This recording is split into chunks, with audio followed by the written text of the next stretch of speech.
into a crash course on wine tasting from Pinot to Merlot. We are putting you in the know and uncorking all the tips you need to channel your inner sommelier. Justin Calderon is live at High Street Wine Company. Justin, how's it going? Are you having a grape time? Hey, good morning, Kristen and Roma. We're having such a great time over here at High Street Wine Co. And I'm with Desiree, the events coordinator. Desiree, thanks for having us, ma'am. Of course, thank you for coming. Hey, I appreciate it. Hey, we're about to make some poor decisions over here this morning. We're talking all things wine and kind of wine 101 over here. Desiree, I understand High Street has a lot of tastings, but for those who are not in the know, kind of like me, like how does that work? Like how do we kind of channel our inner sommelier and learn stuff about wine here? Yeah, of course. So, I mean, when we're looking into like really breaking a wine down, we're going to look into 4 factors. We're going to go look, sight, smell, and thinking. So. Mm-hmm.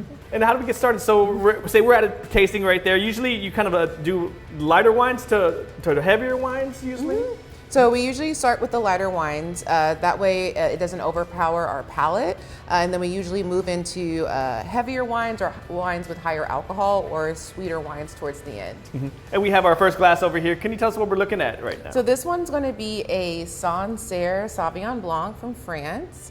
It's going to be like more of a crisp style with some minerality to it as well. Mm-hmm. And you were telling us a swirl is important? Right Yeah, here? the swirl is going to be what actually wafts the wine up the bell and gets it to our nose so we can start dissecting what we're smelling. Mm-hmm. And you were telling me something about the alcohol content and swirling as well. Yeah, of course. So there's something that we refer to as legs in wine, and it's basically the alcohol evaporating from the side of the glass, and that's an indicator of higher amounts of alcohol if it lasts long. Mm-hmm.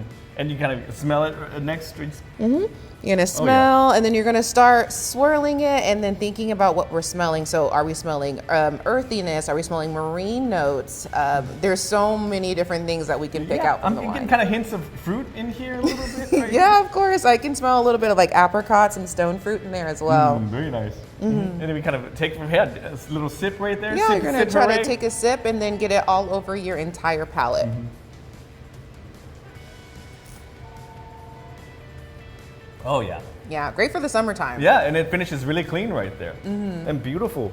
And then for our next wine, what are we looking at over here? So this is also going to be a Sauvignon Blanc, but rather from it being from Sancerre, it's going to be from Marlborough, New Zealand. Mm-hmm. Oh yeah, this definitely has a different kind of so this fruitier. one's going to be way more peppery, way more aromatic, where this one will be a little bit more earth-driven and reserved. Mm-hmm. Oh yeah. So off the top, I'm getting notes of just like jalapeno, pear, and apples. It's literally night and day. I mean, the wines look similar, but it's definitely like night and day compared to the one we had before. Absolutely, it's so good. And then if you taste it, you're going to get strong pepper on that one. Wow. Yeah, but it's still refreshing, Absolutely. even though it definitely has a lot of character. And I'm noticing at this wine tasting, you do have kind of some nice little fruits and proteins and cheeses to kind of pair with as well. Yeah, of course. So we do charcuterie for all of our wine tasting. So here we're going to have some chorizo iberico. We're going to have copa as well, mimolette, which is kind of like a classic sharp French cheddar, and then our brie as well. And what pairs well with different wines here when it comes to charcuterie? Well, definitely the mimolette's going to go well with the reds. And then I want to say the meats, honestly, they're interchangeable. They can go with anything, but it really helps break apart the wines during a wine tasting. Mm-hmm. And let's go to this red right here. What's this other red we're looking at? So this one, I want to say this is going to be from Central Coast. This is going to be our Pinot Noir. So this one's going to have a lot of like fruit jamminess and then also some plum too. So, Very nice. And then while I'm tasting this wine, can you tell us a little bit about the High Street experience over there for those who've never been? Yeah, so at High Street, we really value education in every pour and every guest transaction and making wine accessible to everyone and meeting people where they're at. We try to make it as approachable as possible because I know a lot of times people can be intimidated by wine, but we really take pride in making it easy to understand. Mm-hmm. And Desiree, I know High Street hosts a number of events throughout the year. Can you tell us like some of those events? Yeah, of course. So we are trying to do our wine classes every month. The day changes, but typically during the week. We're also doing paint and sips. Those have become really popular as well. And with those, you're going to have like bottle discounts, also food included as well.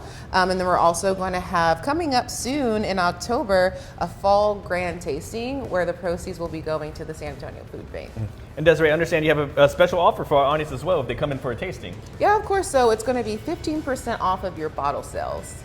And that's awesome. And where can folks check out High Street, hours of operation, and online as well? Of course. So you can find us on our website, highstreet.com. And then we're also going to be very active on our Instagram as well. And we're very up to date in all of our events. Desiree, I appreciate your time and thank you so much and cheers. And I'm going to send it back to Roma and Kristen in the studio. And ladies, I just feel so much more fancier this morning getting all this knowledge. Well, you taught us a lot, Justin, so thank you very much. And to her as well, we learned a lot.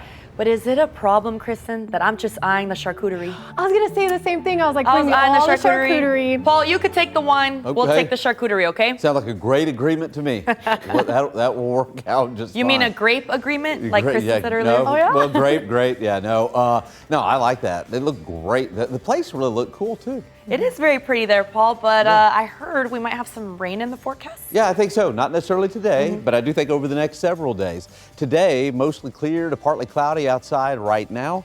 Temperatures are in the upper 70s. I'll get to that in a minute. High today, 100. Heat index about 104.